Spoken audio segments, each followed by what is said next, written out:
बिलासपुर से सर्वदशा मुआवजा योजना के नाम पर बड़े फर्जीवाड़े का खुलासा हुआ है। जांच में सामने आया है कि सांप के काटने से मौत बताकर शासन से लाखों रुपए का मुआवजा लिया गया है, जबकि कई मामलों में मौत की वजह कुछ और ही थी।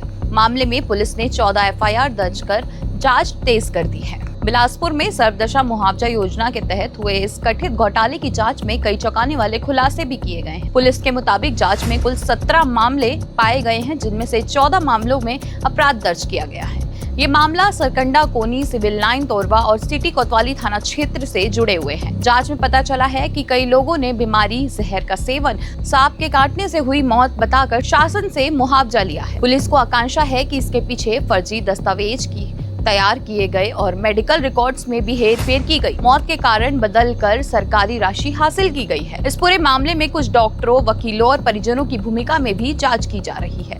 बताया जा रहा है कि इस फर्जीवाड़े के जरिए करीब 60 लाख रुपए का मुआवजा लिया गया था। अब पुलिस पूरे नेटवर्क की जांच में जुटी हुई है। पुलिस का कहना है कि मामले की जांच अभी जारी है और कई लोगों से पूछताछ भी की जा रही है। आने वाले दिनों में और भी बड़े खुलासे हो सकते हैं, साथ ही नई एफआईआर और गिरफ्तारी भी संभव है। फिलहाल इस पूरे मामले में सर्वदशा मुआवजा योजना पर कई सवाल खड़े कर दिए गए हैं। अब सभी की नजर पुलिस जांच में और आगे होने वाली कार्रवाई पर टिकी हुई है।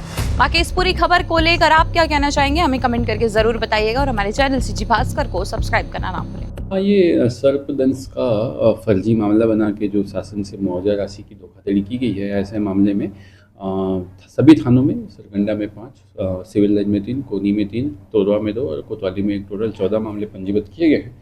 और उसमें संदेहियों से और जो प्रार्थी है उन दोनों पक्षों से पूछताछ की जा रही है। शीघ्र ही उसमें आरोपियों की गिरफ्तारी। ये सारे मामले लगभग 1 से 2 साल पुराने मामले हैं और उसमें जांच के पश्चात एफआईआर हुआ है। सभी से अभी पूछताछ की जा रही है और शीघ्र गिरफ्तार करके आपको सूचना दी जाएगी।